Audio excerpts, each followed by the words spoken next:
désirez acheter des tissus lacis de qualité, des bracelets dames et autres accessoires d'habillement, toujours pour dames, un seul numéro 00229 97 56 62 69.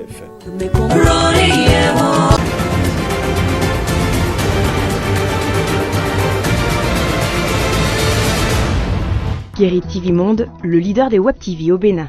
Nous sommes lundi 19 octobre 2020. Mesdames et messieurs, bonsoir à tous et bienvenue à cette session d'information. La première randonnée informative pour le compte de cette semaine qui démarre sur Guérit TV Monde. Nous allons démarrer par le département de la Donga et plus précisément dans la ville de Djougou pour parler de l'état d'impraticabilité de la voie qui mène au CHD Donga après la localité de Batolo. C'est une situation qui donne de casse-tête aux riverains, à la population riveraine plutôt, et empêche même les ambulances de référer les malades de la zone sanitaire Djougou, Kopargo, Ouaké. Guérit TV Monde vous propose de suivre ces images.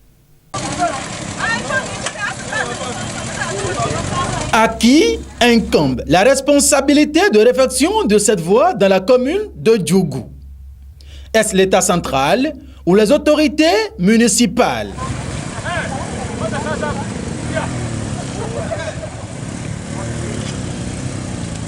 Désolant. Ce spectacle s'observe sur la route qui rallie la ville de Djougou au centre hospitalier départemental d'Onga en passant par Batoulou. Nous sommes précisément dans la cité d'Ekpetoni. Cette voie menant au CHD Donga se trouve dans un état de dégradation très avancé et totalement impraticable.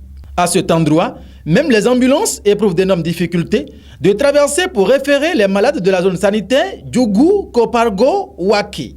Ces véhicules gros porteurs et du poids léger s'enfoncent fréquemment et rendent ainsi la tâche difficile à tout usager de cette voie dans la commune de Djougou. Une situation qui se veut résolument un casse-tête pour les populations riveraines devient une croix que portent ces dernières.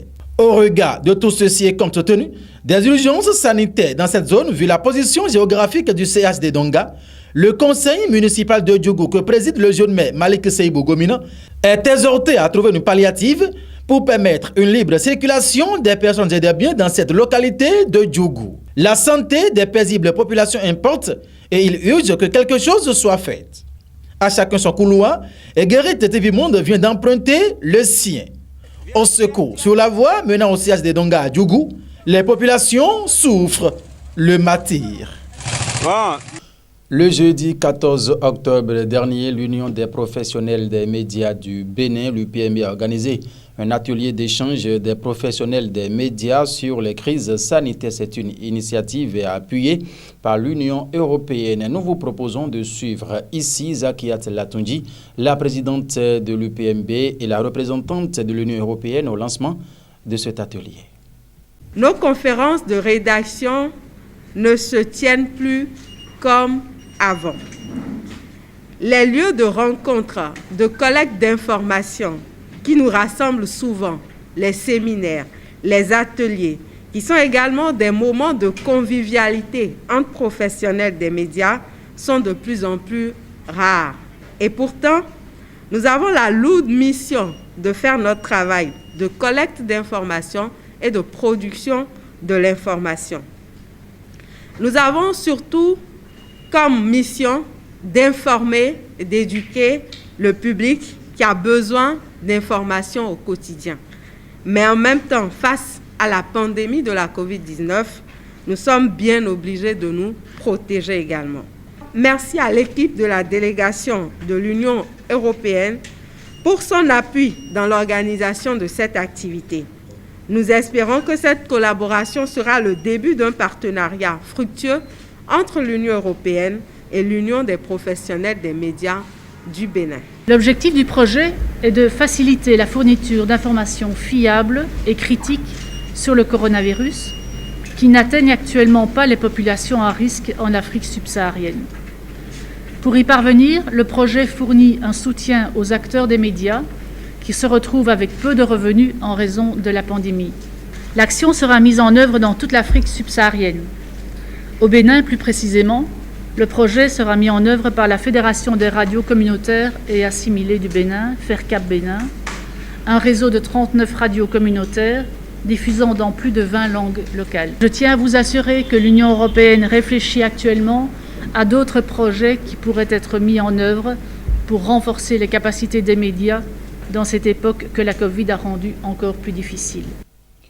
Et voilà, mesdames et messieurs, cette édition se poursuit et puisque nous avons pris l'habitude depuis quelques jours de vous proposer un mini-magazine sur les sujets de tout genre, nous vous proposons cette fois-ci de suivre l'importance de la diversité alimentaire sur l'organisme humain. C'est une réalisation signée Ida Sagbour sur les images ramenées par Kabiru Adjadi.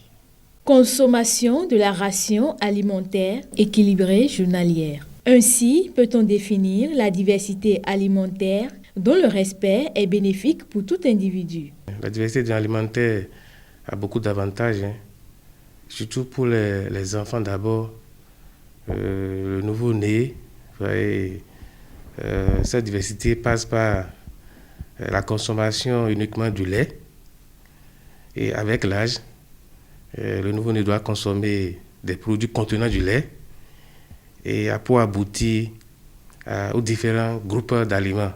Mais pour les adultes, la diversité alimentaire permet de couvrir les besoins nutritionnels de l'organisme en termes de nutriments, oligo-aliments et micro-aliments. Ça permet aussi de varier l'appétit, voyez un peu. Ça permet à l'organisme de croître normalement. Ça permet à l'organisme d'être protégé contre les différentes maladies, de résister, d'accroître l'immunité. Quelles sont alors les éventuelles conséquences d'une alimentation non diversifiée? Pour un enfant nouveau-né, c'est que l'enfant grandit, n'est pas intelligent. L'enfant peut souffrir de la malnutrition et diverses maladies, voyez un peu. Et pour l'adulte, c'est que son système immunitaire n'est pas renforcé. Donc l'adulte est vulnérable à diverses maladies. Lorsque vos besoins nutritionnels ne sont pas satisfaits, imaginez le fonctionnement de l'organisme. L'organisme ne fonctionne pas bien. Et comme l'organisme ne fonctionne pas bien, l'adulte n'est pas en forme, en pleine forme, pour vaquer véritablement à ses occupations. Au Bénin, nous n'avons pas la culture de la diversification alimentaire.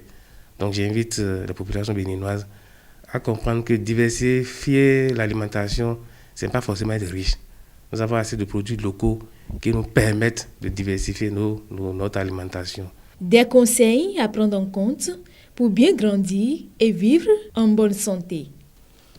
Ceci étant, chacun doit savoir raison garder afin de savoir ce qu'il faut manger, quand est-ce qu'il faut le prendre pour faciliter, oui, le bien-être. Car rien ne vaut la santé, mais la santé ne vaut rien également, mesdames et messieurs. Merci infiniment de nous avoir suivis. Ainsi se referment les portes et fenêtres de cette édition sur Guérite TV Monde. Soit ce lundi 19 octobre 2020. Merci une fois encore de nous avoir suivis. Toute l'équipe de préparation, de réalisation, de présentation vous dit une fois encore merci, merci et merci encore. Bon début de semaine à chacun et à tous. Au revoir.